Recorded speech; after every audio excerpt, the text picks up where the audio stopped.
Jangan bertindak gegabah, kata Al-Quran. Jangan sembarangan bertindak tanpa dasar pengetahuan.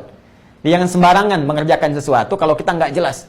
Ya awas, menerima informasi, sebarkan begitu saja misalnya, tidak.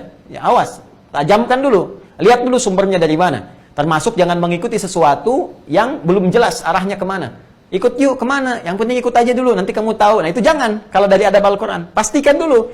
Sehingga kita tidak terjebak diajak ke tempat yang salah atau ke lokasi yang keliru yang menjauhkan kita dari ketaatan kepada Allah. Ya innas sam'a, sungguh pendengaran itu sebagai pusat informasi yang sampai ke pendengaran kita, wal basara, dari penglihatan dicerna, ya, kemudian dimasukkan ke dalam pikiran kita, termasuk fuad, di akal kita. Dicerna, ya, ini saat masuk ini ditembuskan kepada jiwa, ke qalbu, supaya mendapatkan respon. Ini sepersekian detik sekali, cepat sekali, ya. Dan di sini ini kuasa Allah, di sini ada dua nanti. Dua sumber, ya. Apa dua sumber? Dalam qalbu ini ada nafas nanti, an-nafas, sumber kehidupan yang memberikan respon. Nah, nanti di nafas itu ada jiwa takwa, ya, takwa, kemudian fujur yang sering disebut dengan nafsu. Ya, wa nafsin wa ma sawaha fa alhamaha fujuraha wa taqwaha. Ini yang memberikan respon yang positif, yang baik-baik. Ini lawannya menjadi katalis pada yang baik. Nah, yang ini dimanfaatkan oleh setan. Jadi kalau setan itu, ya, hati-hati teman-teman sekalian. Kalau dia memberikan kemudian arahan kepada jiwa kita untuk merespon segala informasi yang sampai pada kita dengan negatif, sumbernya dari sini. Kalau saya berikan kotaknya lebih kuat lagi, ini ada fujur, ini takwa dalamnya. Kalau atom tuh ada dua kan, ada proton, ada neutron kan dalamnya itu. Ya, waktu saya belajar kimia. Kalau salah, tolong diluruskan. Ya, jadi ini ada dua inti dalam jiwa kita, ada jiwa takwa, jiwa fujur. Kemudian ini adanya di nafas, nafas adanya di kolbu, kolbu adanya di sodrun, jamaknya sudurun. Ya. Ini kalau kita ngaji, kita keluarkan kurang lebih tabelnya begini. Sodrun jamaknya apa? Sudur.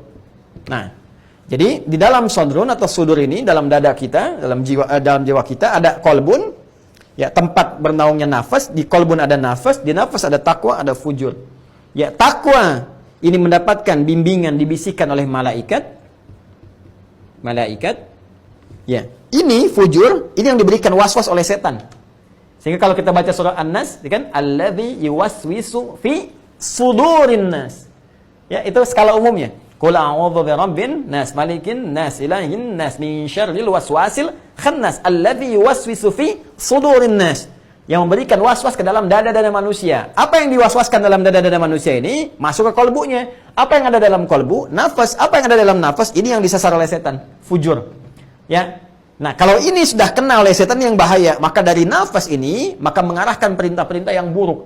Dari nafas ini, ya, muncul kemudian perintah-perintah buruk. Ya, diberikan instruksi untuk mengerjakan segala yang jelek di sini. Ini nafas.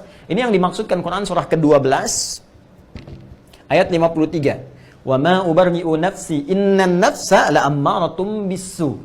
Ya, kita nggak bisa menganggap diri kita sebagai orang suci karena ada nafas di sini, bagiannya adalah fujur yang digoda oleh setan. Ini berpotensi kalau tergoda, terkuasai oleh setan, bahaya. La ammaratum bisu, ini menyuruh kepada keburukan. Illa ma rahima rabbi, kecuali yang dirahmati Allah. Bagaimana mendapatkan rahmat Allah itu? Dengan meningkatkan takwa. Ya, takwa ini nanti yang akan meluntuhkan godaan-godaan setan sehingga mengarahkan stimulus ini, respon-respon dari sini mengarahkan sebagai segala nilai kebaikan. Ini yang menjadikan kita kalau nonton sesuatu ada gambar jelek, palingkan. Nah, ini jiwa takwa nih. Tapi kalau ini kalah oleh bisikan setan, ini yang naik. Tonton aja dulu, ntar bisa tobat gitu kan. Nah, ini yang bahaya. Jelas teman-teman sekalian ya. Jadi ini di antara rumusannya seperti ini. Nah, yang menariknya ini, Masya Allah, ini cuma Al-Quran. Cuma Al-Quran, cuma Al-Quran. Tabaraka Rahman, Tabarakallah, Tabarakallah, Tabarakallah. Ini malaikat disebutkan 88 kali dalam Al-Quran. Setan disebutkan 88 kali. Ingin memberikan kesan bahwa teman-teman sekalian, ini sepanjang dalam kehidupan, ya, ini pengaruh-pengaruh ini selalu terjadi. Ini diberikan kepada yang baik-baik, setan pun terus memberikan kepada yang buruk. Sehingga ini selalu ada pertentangan dalam jiwa kita. Dalam setiap menyikapi segala hal. Pasti mengambil keputusan yang namanya manusia akan ada pergolakan dalam jiwanya. Ya, kemampuan kita untuk meningkatkan takwa guna menaklukkan godaan-godaan setan ini. Jadi kalau ininya naik, qad aflaha man zakkaha, pasti kita akan bahagia. Akan tenang, kita akan tundukkan. Dia nggak punya kekuatan setan ini. Dia nggak pernah maksa. Cuman menggoda aja. Makanya kalau takwa kita kuat, ini akan hancur dengan sendirinya godaan-godaan setan.